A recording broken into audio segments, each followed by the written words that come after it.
Hello, I'd like to talk about initiation. So, there's often been controversy, especially on the internet, what a surprise, on the subject of initiation and self-initiation. And those who are fans of initiation quite often say that self-initiation isn't valid, or that it should be called something else, like self-dedication or something. So my argument is that both initiation and self-initiation are valid, but they are two different things, and this is why. So if we break initiation down into its sort of constituent parts, we can see that some of those parts are only available via a group or lineaged initiation. So first of all, what is initiation? What does it mean? So initiation means to start something. It's the start of a process. So you're entering into a new phase of life. So it's obviously linked to the word initial, as in the first of something. Okay, so these 6 aspects of initiation that I was talking about. So the first aspect, I would argue, is an encounter with the gods or with the divine or the numinous, or however you like to characterise the preternatural, the other. And obviously if you're an atheist, then what you're encountering is all that is, and if you're a polytheist, you're encountering all the gods, and if you're a monotheist, you're encountering, or a monist, you're encountering the divine, however you perceive it. So there's some sort of encounter with the numinous involved, and this is clearly available through a lineaged initiation, a group initiation, or a self-initiation that you've done on your own. Doesn't necessarily mean it's going to happen every time, but it is available through all 3 of these types. So obviously a self-initiation is something you do on your own. A group initiation is something that you do with a group that's not necessarily part of a lineage. And a lineaged initiation is an initiation into a lineage. Right, glad we got that cleared up. So also part of a self-initiation and a group initiation and a lineaged initiation is the possibility of encounter with the god. It's already said encounter with the gods. Sorry, personal transformation. So, an inner change, some kind of revelation, some kind of psychological shift happens as part of initiation. Again, not necessarily, these things don't all necessarily happen on the occasion of the initiation, but they often happen as a result of it at some point. At least that's the idea. So yeah, clearly personal transformation is available in all of the different types of initiation you could have. The next one is joining a group mind. Clearly this is not going to happen with self-initiation because there's no group to join the group mind of. So in a group initiation, you're joining in with the group mind of the coven, and that is probably something that's going to develop over time. It's not necessarily, again, going to happen on the occasion of the initiation itself, but it's certainly something that develops. It's often manifested in people bringing the same items of food for the feast, or suddenly realise the person who's hosting suddenly realises, oh, I've run out of, I don't know, salt, and somebody stops on the way to the covenstead to get salt because they've suddenly occurs to them, that kind of thing. And in less dramatic ways it can manifest just by a sort of feeling of solidarity and togetherness, and like a group of friends, but more intense.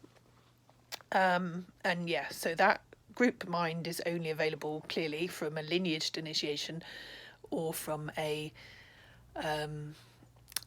coven or a group initiation, which may or may not be part of a lineage. Then there's joining the lineage and the tradition.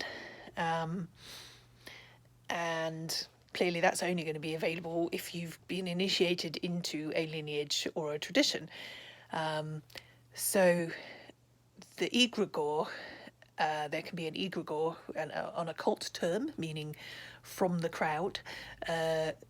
So the emergent kind of nous or mind of the group, which can be the whole of the tradition. So it could be the whole of Wicca, the whole of witchcraft. It could be, which is obviously kind of vague and woolly.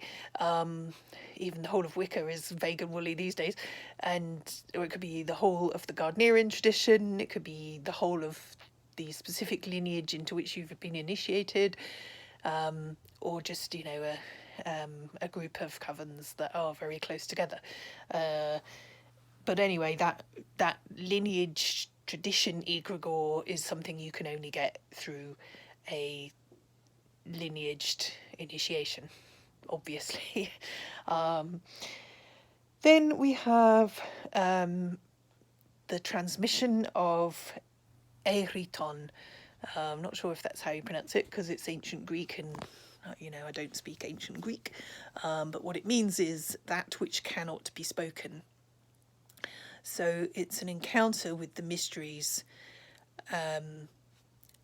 the sense of the presence of the gods. So, we can talk about this, but I cannot convey it to you in words for the simple reason that it cannot be spoken. It is ineffable. You can only experience it. Now, this may be available through self-initiation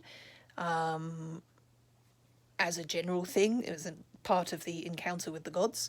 But in terms of the mysteries of the specific tradition into which you've been initiated, clearly it's only available by being initiated into that tradition and not through self-initiation. And then the other one is Apariton. Again, apologies for my ancient Greek pronunciation.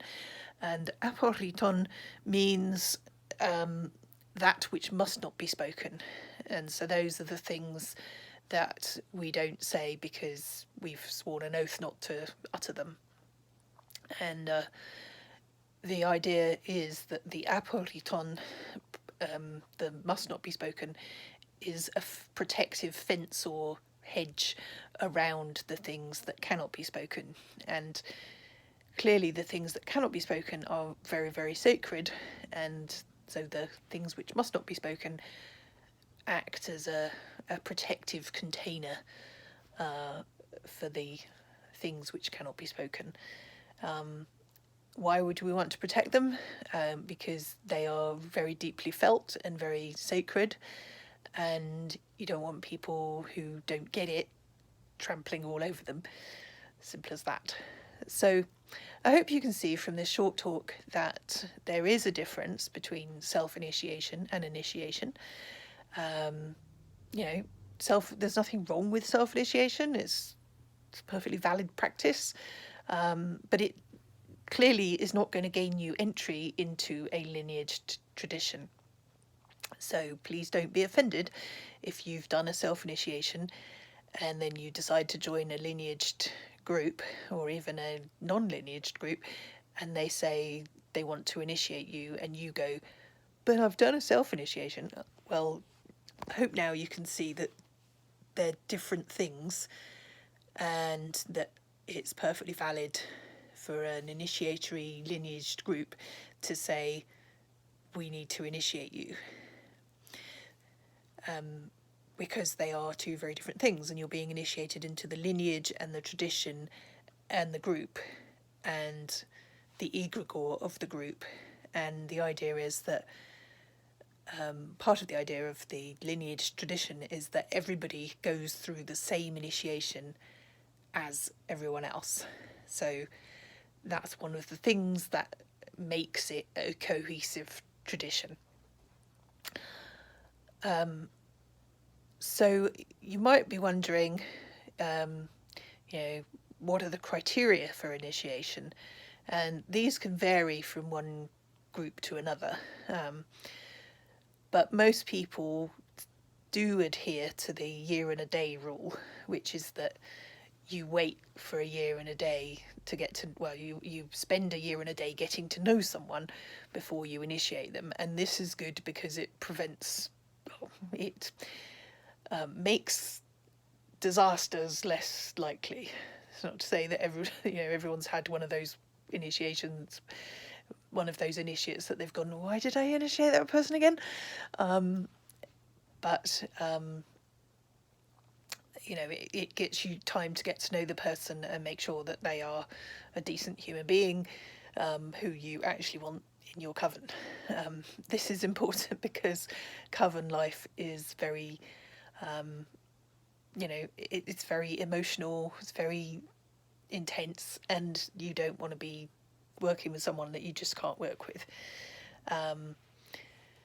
And the practices are quite powerful, and we don't really want to initiate people who are going to misuse those practices. It's important to make sure that they are a decent, ethical human being who's going to not behave badly. That's really important. So I think I will probably return to this subject again. It's quite a rich topic for discussion. Let me know what you think in your comments under this video. Don't forget to hit the subscribe button, and if you like this video, please share it on Twitter and Facebook and all those places. And thanks for watching. Blessed be.